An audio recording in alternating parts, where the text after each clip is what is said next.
Amis téléspectateurs, bonjour, bienvenue sur la chaîne Congo Culture Télévision.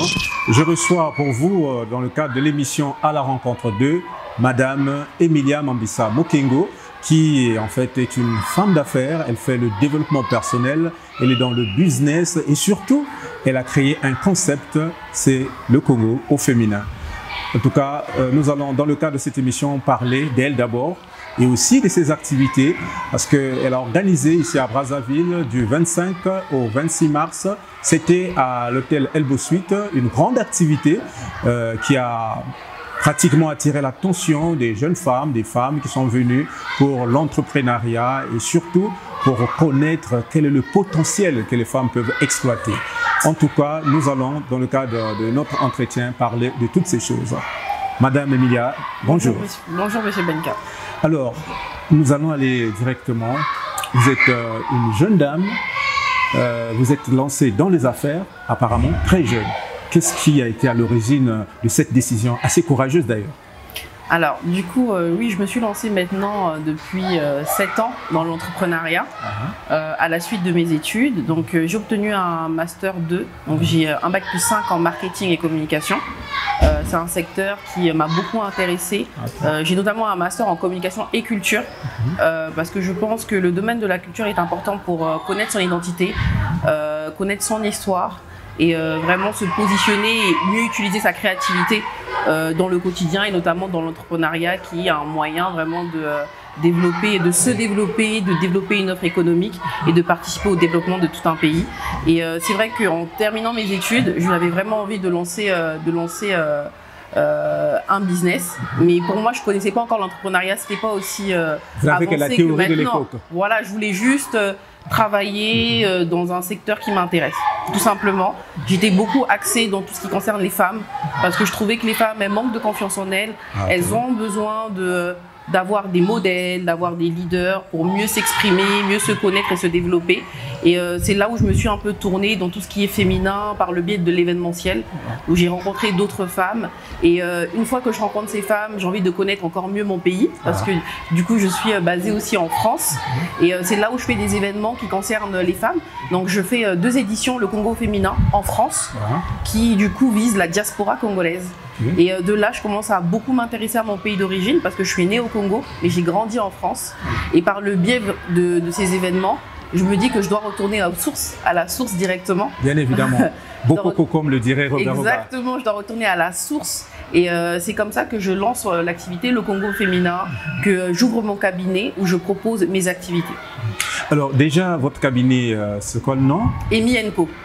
Ok, Emi & Co, basé en France? Alors non, le cabinet Emi & Co est basé au Congo. Ah, voilà, ouais, c'est la particularité. C'est ça, j'ai ouvert le cabinet l'année dernière. C'est vraiment des services que je propose uniquement ici, parce que j'ai aussi mon activité qui est basée en France.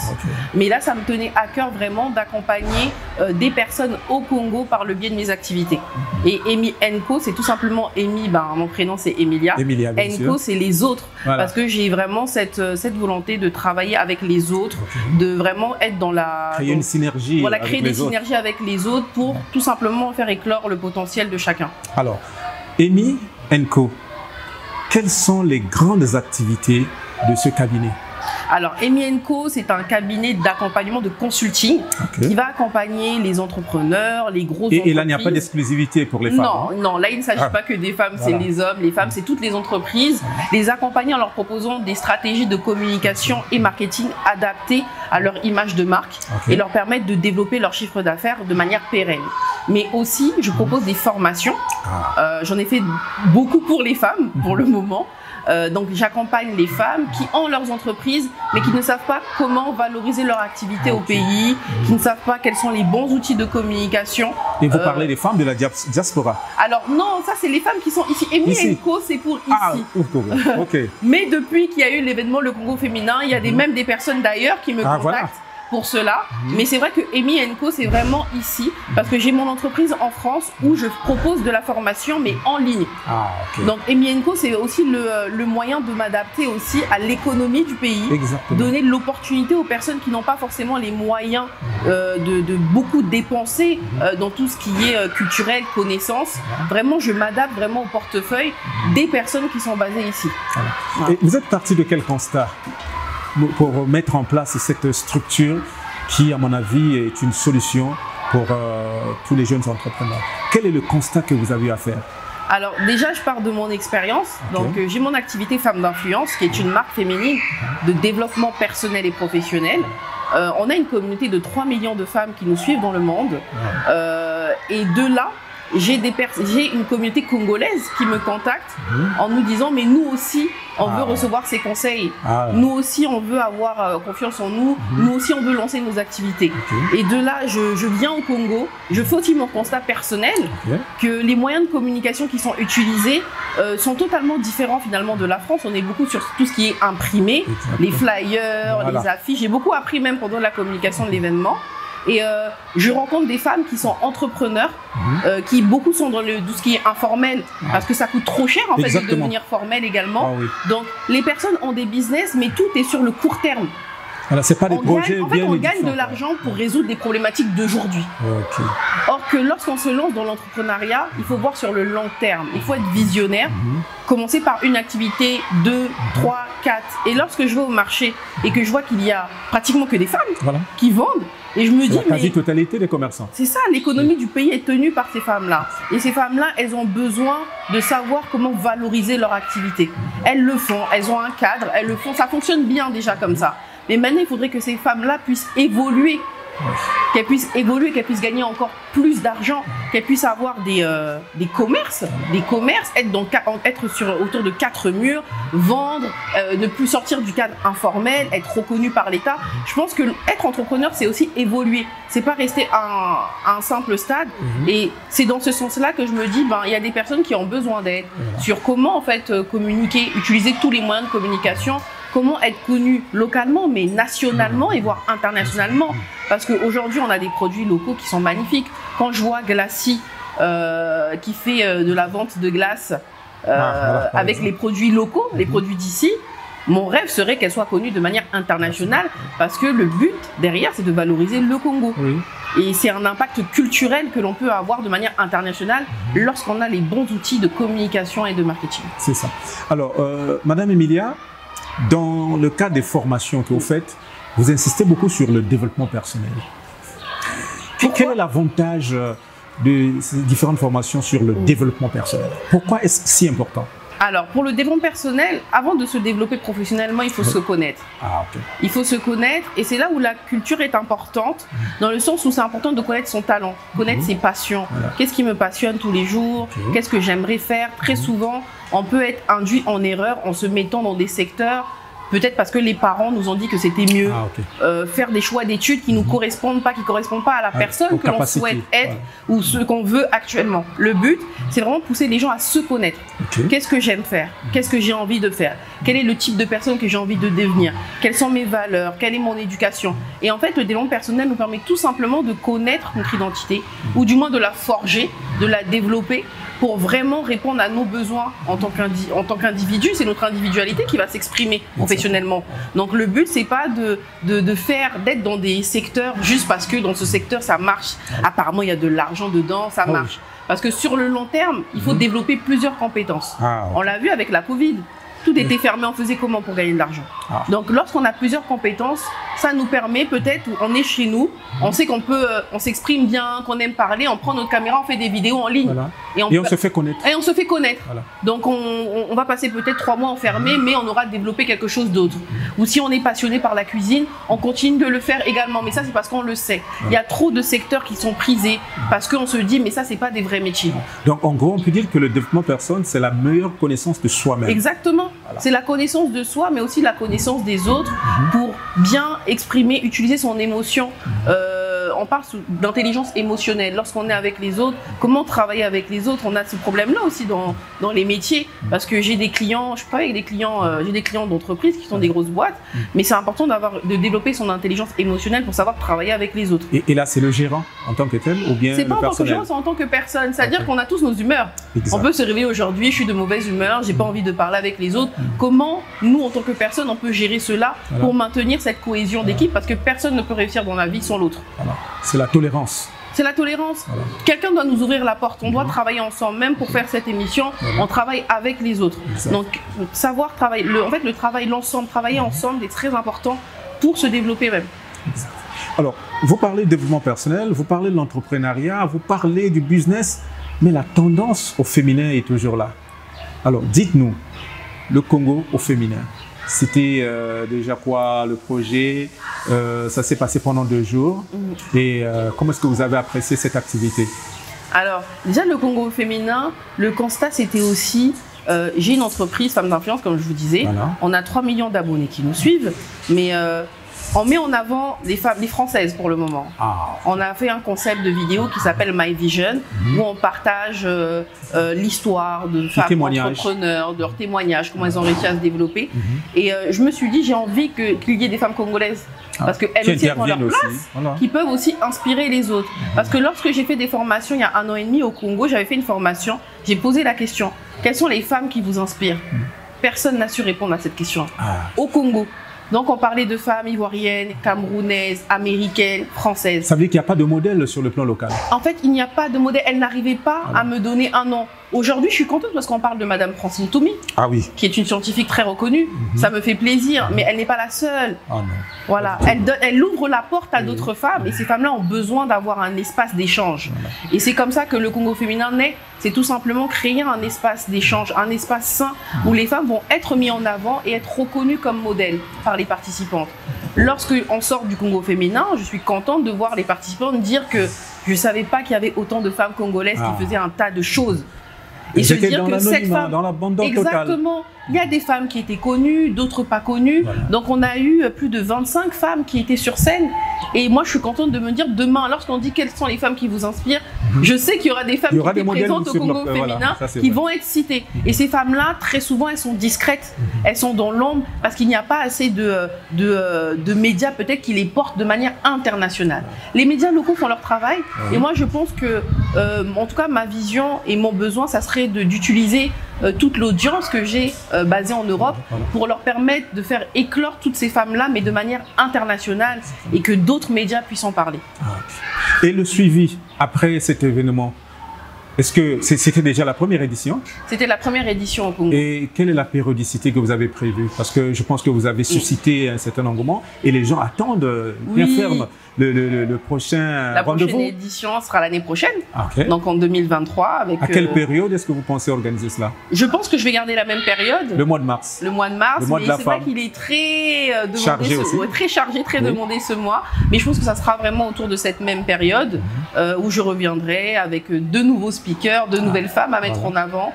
Je pense beaucoup à sensibiliser les femmes qui sont dans les secteurs ruraux.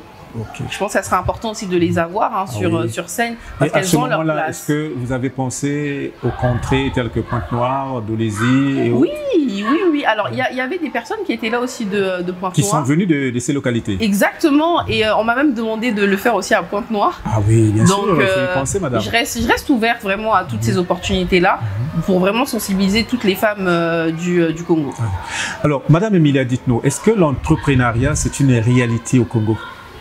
Alors l'entrepreneuriat, oui, c'est une réalité. Les femmes entreprennent. Quand je vois des femmes qui se lèvent chez elles, qui prennent une table, qui posent des choses devant la maison, elles entreprennent. L'entrepreneuriat, c'est tout simplement avoir une activité économique. À partir du moment où je vends même une pomme, il y a un échange de biens financiers derrière, j'entreprends. Et donc, comment faire pour que cette activité qui est tant vantée puisse devenir un vrai business?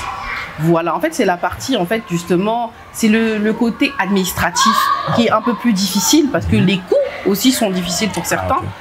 Et c'est là où vraiment l'État doit jouer un rôle d'accompagnement pour vraiment transformer tout ce qui est informel au formel. Des fois, c'est tout simplement le manque d'information. C'est-à-dire qu'on ne sait pas. Est-ce qu'il y a des propositions que vous pouvez faire à l'endroit des dirigeants? Au Congo féminin, il y avait l'ACPCE qui accompagne justement dans la création de l'entreprise, où il y avait un atelier où il a donné énormément de conseils. Monsieur Van Arsène qui a donné énormément de conseils pour leur dire comment faire. Ça veut dire que le cadre existe. Le cadre existe, mais maintenant il faut avoir l'information. Donc il faudrait un peu peut-être aller dans plusieurs quartiers, informer les gens, les sensibiliser, à leur dire vous avez cette activité économique, vous avez l'idée, vous avez le projet. Maintenant, devenez un vrai business reconnu par l'État afin que l'État puisse avoir des vrais chiffres lorsqu'on parle d'entrepreneuriat. Parce que le ministère de l'économie a besoin justement des statistiques. Parce que lorsqu'on parle d'entrepreneuriat, les chiffres ne sont pas corrects. C'est pas ce que nous on voit en fait visuellement parlant. Donc aujourd'hui, il y a tout ce travail-là à faire et c'est un travail de sensibilisation et j'espère que le Congo féminin et même d'autres événements qui existent déjà au Congo pourront justement sensibiliser ces femmes-là et même tous les entrepreneurs à aller vraiment plus loin dans cette expérience entrepreneuriale. Et vous, en tant que communicatrice, vous avez pensé à mettre en place un magazine Femmes d'influence. C'est ça. Alors le magazine, il existe depuis 7 ans. Il est basé en France. Justement, on est aussi dans tout ce qui est épanouissement personnel et professionnel. J'ai une école en ligne qui propose des formations chaque mois pour accompagner les entrepreneurs et aussi une papeterie. Donc c'est un travail que je fais en France qui, comme je disais, Alors le magazine est totalement gratuit. On peut lire des articles gratuitement, mais lorsqu'on accède à l'école, elle est payante. Donc je sais qu'il y a des personnes qui m'ont dit que le coût était un peu trop élevé. Voilà, c'est là où le cabinet Emi & Co aussi intervient et il va proposer des ateliers, des formations physiques ici au Congo pour justement donner la possibilité à tout le monde d'intervenir. Mais ce qui est important, c'est d'investir en soi. C'est lorsqu'on investit en soi que justement, on récolte encore de meilleurs fruits parce qu'on sait à quel point on a travaillé dur, à quel point on a mis de l'argent de manière peut-être difficile pour obtenir cette chose-là. Et le Congo féminin, là où vraiment je suis très contente et très satisfaite, c'est que cet événement, il était payant. L'événement était payant et le coût, c'était 30 000 la passe VIP, 20 000 le pass classique et 10 000 les étudiants. Il y a eu des étudiants qui ont investi. Et j'ai réussi à réunir plus de 200 personnes.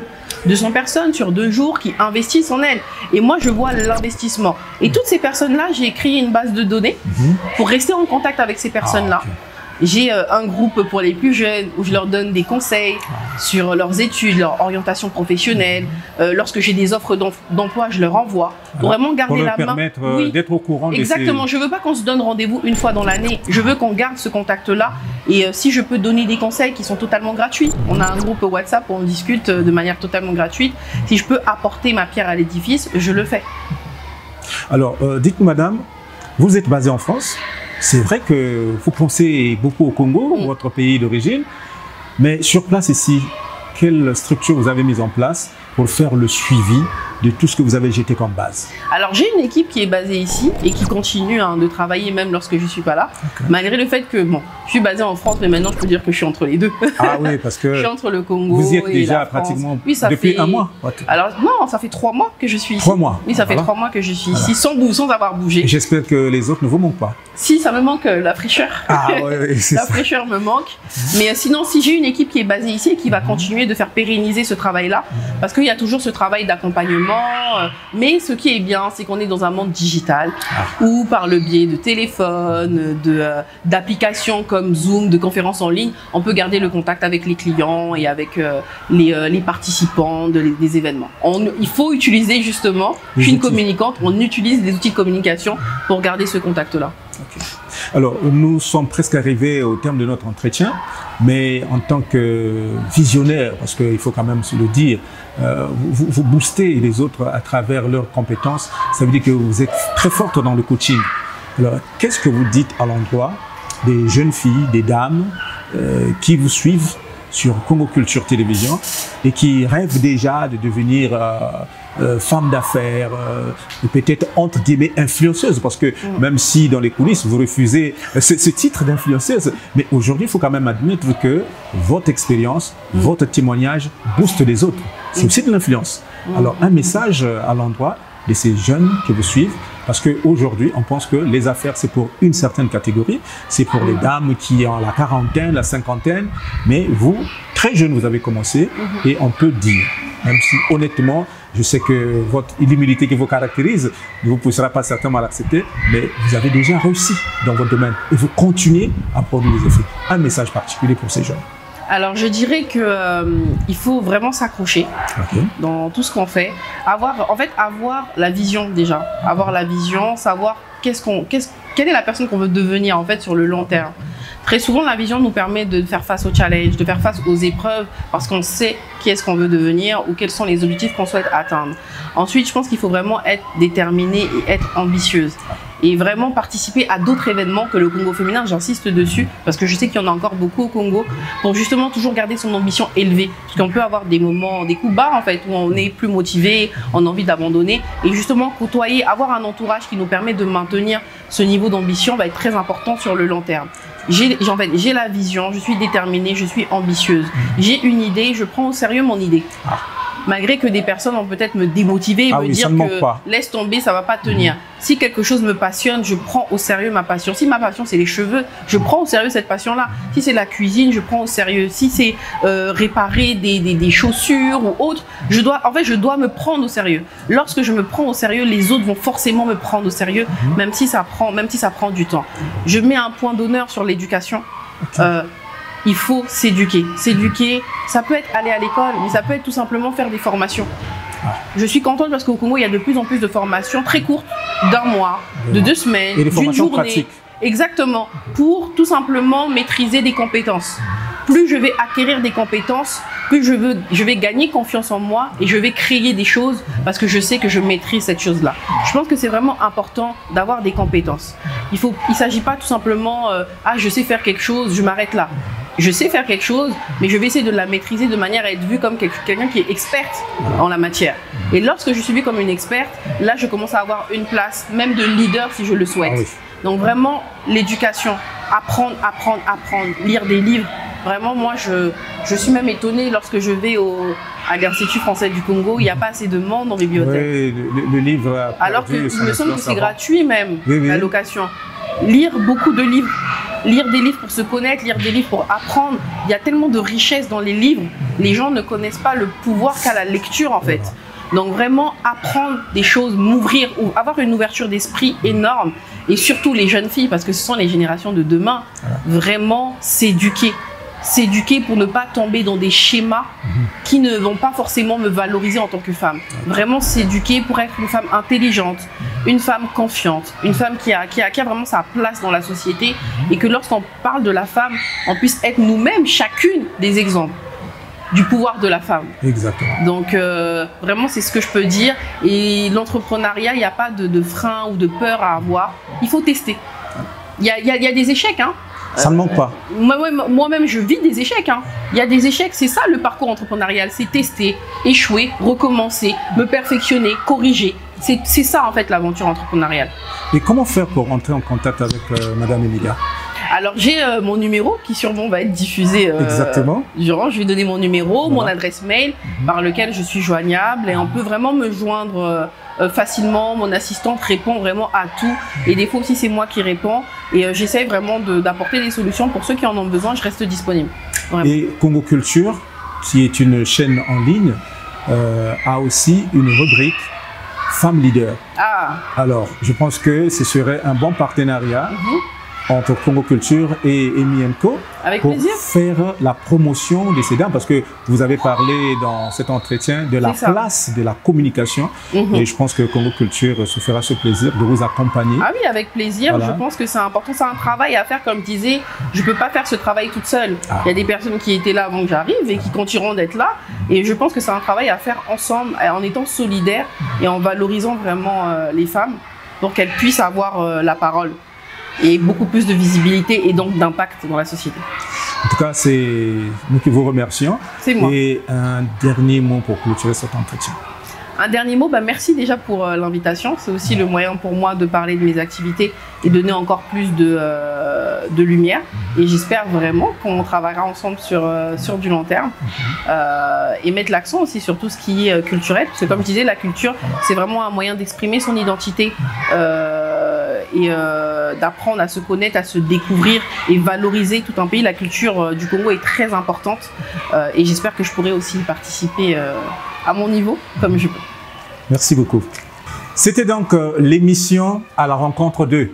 Aujourd'hui, Benka est à la rencontre de Madame Emilia, qui est une femme leader, ça ne le cachons pas, une femme qui booste, qui fait du développement personnel, du coaching et qui est en plein dans l'entrepreneuriat. Vous avez suivi, qui a beaucoup d'opportunités qui s'offrent plutôt aux femmes de façon générale dans les activités lucratives dans l'entrepreneuriat. Il faut donc saisir cette opportunité et donc n'hésitez pas à contacter Madame Emilia, pour pouvoir faire de votre rêve une réalité.